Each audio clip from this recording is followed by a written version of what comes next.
Hello everybody, welcome back to another video on the channel. So gonna do a Vietnam style song in the background because it's called Give Me Shelter from Rolling Stones. The reason why I put that song because it symbolizes one of the most famous wars, the Vietnam War. And these two right here, we're gonna do a double review. It symbolizes the our two Vietnam era jets. So let's start with this one. One of my personal favorites and always be my childhood aircraft. This is the McDonnell Douglas F-4 Phantom II. One of the most greatest fighter bomber aircrafts during the Vietnam era. Made its first flight on May 27, 1958. And it became the first fleet defense fighter of the U.S. Navy. It was originally designed. And it entered service in 1961. It broke a lot of records during that time.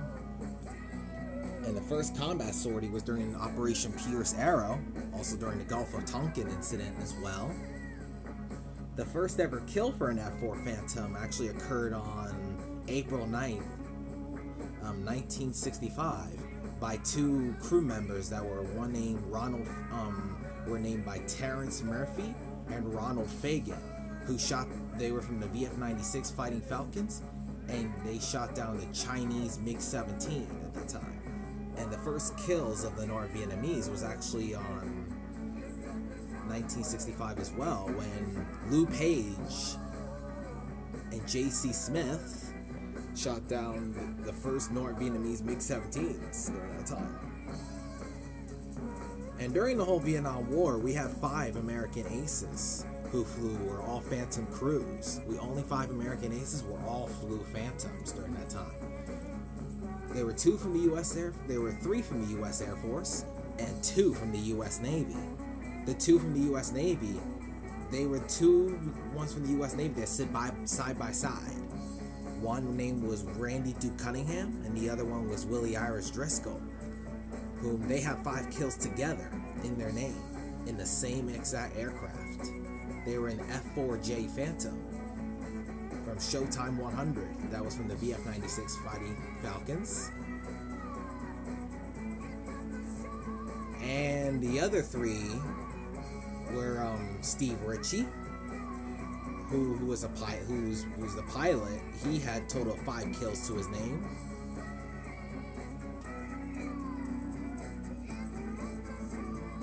Sorry, stopping the music. So as you know, Steve Ritchie, who was also a pilot, he also became an ace during the Vietnam War. He had his first kill on May 10, 1972, which that time was one of the biggest battles ever fought in Vietnam. And his backseater was technically claimed to kill as well, which is Charles de Bellevue, who was also an ace as well. While Steve Ritchie had the other 3 he had another kill on May 31st, 1972, and he had a double MiG kill in July 8, 1972, and on August 28, 1972, he had his 5th kill using the same exact AIM-7 Sparrow, shooting down the same exact aircraft, which is the MiG-21, becoming the U.S. Air Force's first ace of the Vietnam War. His backseater at that time was Charles de Bellevue, who was also an ace as well. And he was technically the highest scoring American ace in the Vietnam War. He had 6 kills to his name. He shot down 4 aircraft, 4 MiG-21s, while Steve Ritchie was in the pilot's seat as well. And he claimed the other 2 kills with a different pilot using the AIM-9 Sidewinder, shooting down the MiG-19s as well. And last but certainly not least was Jeffrey Feinstein, who actually had the total of 5 kills to his name as well. And the F-4 Phantom has served in many different countries as well. Like Israel had purchased a lot of these F-4 Phantoms, was involved even during the Yom Kippur War, One of them piloted by Amir Nahumi, who he and the other two Phantoms have faced against 28 Egyptian MiG aircrafts, and they shot down a lot of them while protecting their airbase. That's incredible. Until the Israelis unfortunately retired their Phantoms in 2004, I think. Turkey have purchased some F-4 Phantoms as well, and they're currently having these F-4 Phantoms in the air as well. Greece has F-4 Phantoms as well, still currently operating in the air as well. South Koreans had used to have them. 2 years ago in 2024, they had retired their Phantoms. The other country where we're currently mortal enemies with, Iran, they currently still have F-4 Phantoms to their fleet as well. And it was used in many other countries.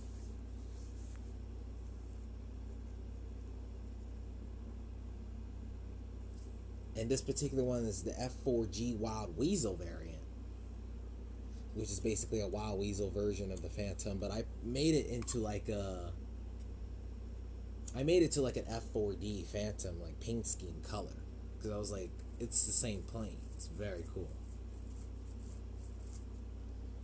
I would love, and I got to see an F-4 Phantom in person as well. It was at the Intrepid Sea Air and Space Museum. They said that particular Phantom was involved during the Operation Eagle Claw in 1980. And it was from the VMF 323, the Death Rattlers. Very cool. Now, we're going to look at this aircraft.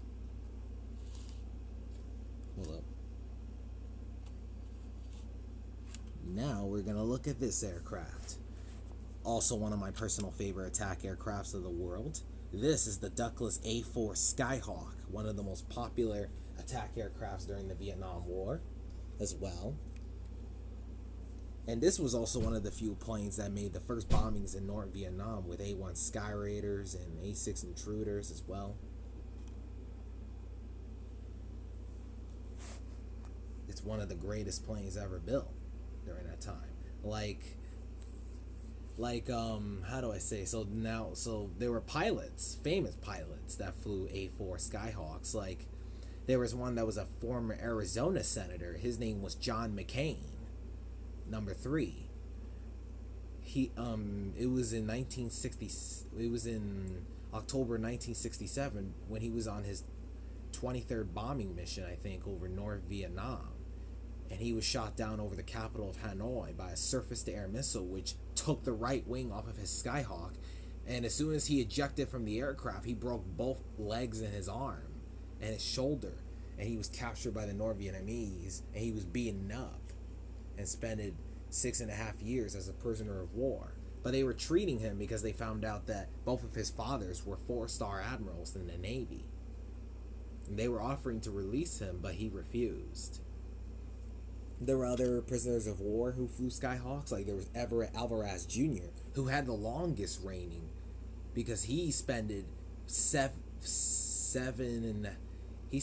almost 8 years in captivity as a prisoner of war, because his A-4 was shot down during the Gulf of Tonkin incident in 1964, I think. I don't even know how he survived, and he's still alive today, because that's amazing. There were other countries that had purchased these A-4 Skyhawk. Australia had them. Like, the Argentina used to have them. Like, Argentina just retired their A-4 Skyhawks just this year. It was called the A-4 AR Fighting Hawk, which is basically like a modern version of the A-4 Skyhawk. It was just retired this past May to be replaced by the purchased F-16s that they have. And now it's currently in service right now, only with the Brazilian Air Force at the moment.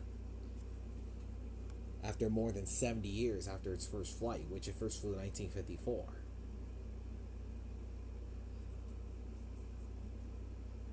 And the Royal Canadian Air Force used to have these A-4s as well. Israeli Air Force used to have A-4 Skyhawks to their fleet as well. They used to. And it was also the start from the first movie Top Gun as well, what they used to have these A-4 Skyhawks as well. They are the best Vietnam era jets ever, and I love these two.